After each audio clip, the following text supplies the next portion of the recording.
Hello, and you are back in the Velvet Room with Jokerthefool. This is our 38th episode, and today we'll be discussing the end of the year being a good time to reflect and my experience podcasting so far. So this is a bit of a one big topic. I'm just going to go all in reflecting at the end of the year. It's the end of December, December 28th, as I record this, and this is the last episode of this podcast in the Velvet Room with Joker the Fool for 2023. So for whoever has stuck with me for all the episodes, so this is your first episode, however many episodes you listen to, thank you for bearing with me. I've done content creation before, but this is my first podcast that I've ever done and really stuck to consistently, other than Hump Day Potpourri, but I got Doc helping me out in terms of picking the topics and being someone to bounce off of. We bounce off of each other and we make that into something greater than what it would be, greater than what our solo content is. So it's always nice to have a co-host and be able to bounce off of things. But the solo stuff, you gotta come up with the topics yourself, and you got to entertain yourself, and you got to think of things yourself. And I don't really script things out. I have an outline of what I'm talking about and the basic in the description of what I talk about as well. If you're reading this, whether you watch this on YouTube, Rumble, or Odyssey, you read through the description, all that information. I write that out before, and I write out what I talk about, and that's my outline, and then I just sort of spew my thoughts into the microphone, and then I upload it for all of you people to hear all over the world. Basically, I've got listeners in Georgia and Vietnam and Singapore, and I'm very thankful, and it's very interesting to think about. I've never been to Asia or so many places, but my voice has, so it's a bit weird to think about when you get into it. And that's one of the things that I do like about podcasting is just the idea of just having a stream of consciousness that you save, upload, and then people have access to basically in perpetuity. As long as you can access the RSS feed, you can access my thoughts, my feelings, or just a microcosm of my thoughts and feelings of that specific day, talking about these specific things, and that can inform your existence. So it's a very interesting thing. I definitely look forward to keep doing it. I think 2023 was the year I really built out my Substack in terms of getting the daily poll onto my Substack, getting my podcast established, and getting the format, getting comfortable with it, and just becoming a more well-rounded writer, and also just becoming actually an owner of the publishing house. As in, I filed the paperwork for an LLC, I got the business cards, I handed them out at PorkFest, I was selling copies of the book, so I definitely leaned a lot more into the business aspect of being a publisher and all these sorts of things, rather than just being a guy who wrote a book and just put out there, self-published through Lulu. This is really the year where Velvet Loom Publishing really became a thing, to the degree that it is now. And I know 2024 is just going to be me establishing the brand and the business and doing these things more so, because I've got all this experience that I've garnered throughout the year of 2023, and I'm going to bring that with me into 2024. I'm going to expand on it, and that is always a great thing. You're always learning, you're always growing, you're always expanding, and that happens regardless of what the day says on the calendar. But it's always nice when you're transitioning into years to be reflective, to think about these sorts of things and see how the future is going to go. And I do think this has been a great year for the culture. We have what the Repiverse is doing. We've got the fact that X is becoming Twitter, whatever the hell you want to call it, has become a much more freedom-minded platform than it used to be when it was actually Twitter officially, and it was still ran by the cancel pigs. It's a good term. We'll use that. Now Alex Jones is talking on doing shows on Twitter, all these sorts of things. So a lot of people have gotten unbanned, and the cultural implications of Elon Musk being the owner of Twitter and doing the things that he's doing is a lot better. I do think it's a contributing factor to why Milei got into office, and that's another thing, that someone who ran on a very heavily libertarian platform got elected into an office of a major country, and I do think that's going to have ripple effects going into 2024. Now, is that going to be boding well for the election in this country, the United States? I don't know. The U.S. election, this election cycle, is going to be absolutely insane. So they're going to ramp up the censorship to 100.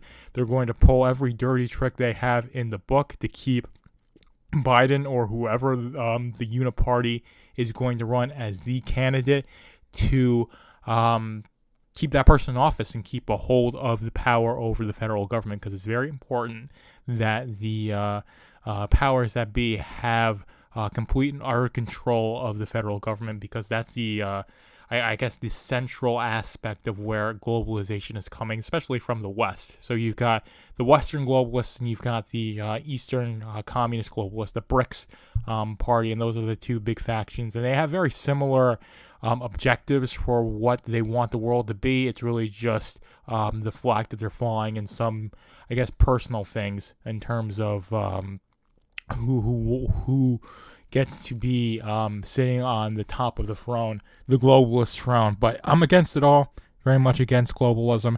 And if we can topple the U.S. federal government, we can get a national divorce, engage in a peaceful decentralization process of the federal government, I do think the entire globalization effort would fall apart on that basis, because the globalists need the American empire in order to succeed and prosper, and that's why this election is going to be very important. And 2024 is going to be a very important year, because this is where you can have a change of power in the hands of the American empire, or just that federal government, and that's going to have ripple effects into the entire geopolitical realm. So that's definitely what to look out for in 2024. In January, it's always a crazy year from my experience so far. A lot of stuff goes down in January. I expect next month to be no different. So definitely be on the lookout for that. But if we're looking back on 2023, the cultural wins, I do think the Rippaverse is doing great.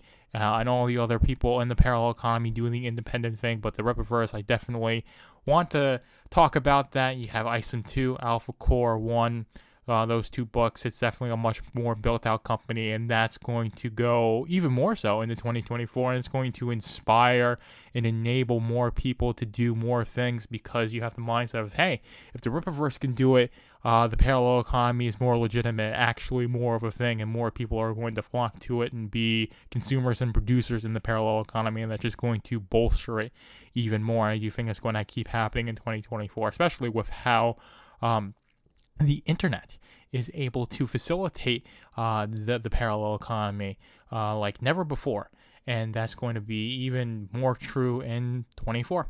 So these things culturally, we've had these big cultural wins that I think we really ought to focus on and expand on into 2024. It was good that Malay won. It's good that the Rippaverse is still a multi-million-dollar company. It's good that you have all these independents that are doing their own thing, whether that's Comicsgate or being able to do film production or independent content creation on YouTube and Rumble and all these other platforms, and even X at this point, with Elon Musk owning X and making it much more conducive to free expression, is a genuinely good thing, and you want to look at these good things and say, how can I expand on them in 2024?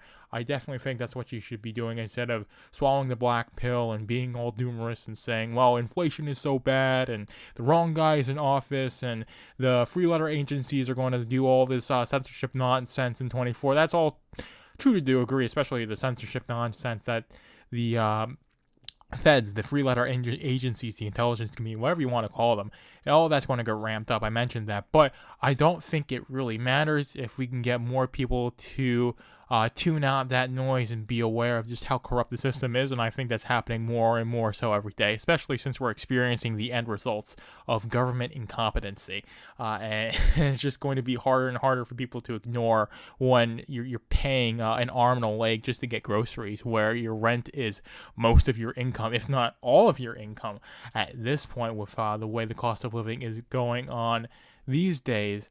And sure, it creates a little bit of economic hopelessness and makes things hard, but I do think people are going to be able to bounce back. We're going to be able to be prosperous. You just put your nose down, do what you need to do, and you use this time of year, and use basically all of the time you have, all of your experience that you've gained so far. You reflect on it, you process it, and then you bring that going into the new year, the next day. You resolve to make each day better than the last with what you learned from the previous day. And I think that's really all I can tell you to do.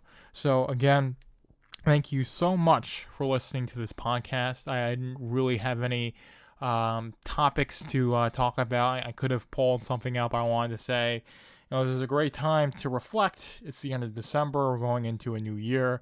There's a lot of cultural implications with it being an election year in the U.S., so that's definitely something to consider. The political connotation, so that's going to definitely be in the culture. All these political things are going to happen, and I think culture is politics downstream from culture, but politics does feed into culture. It does have a bit of a cultural influence, as in, if the election definitely becomes a meme and something that people talk about. So that's definitely going to have a cultural influence, the fact that it is an election year, the fact that people will be talking about it and giving their takes on it and making fun of the candidates one way or another. And it's going to be interesting to sit back and laugh at it, and I will be doing that for certain, because in the Velvet Room with Jokerthefool will be airing semi-weekly Tuesdays and Thursdays all of 2024, barring some act of God or something that prevents me from setting my microphone up in front of this computer and recording my quote-unquote lovely voice for you all. So I think with that, I'm going to sign off. I hope you all had a wonderful holiday season. Good Christmas, blessed you all, and have a happy new year. And I will see you in 2024, and we're going into the outro now. Thank you for being in the Velvet Room with Jokerthefool. Be sure to like, comment, and subscribe, whether you're listening on YouTube, Rumble, Odyssey, or Substack, and be sure to subscribe to my Substack, velvetroompublishing.substack.com, to keep up with Machine to Man and all my other projects.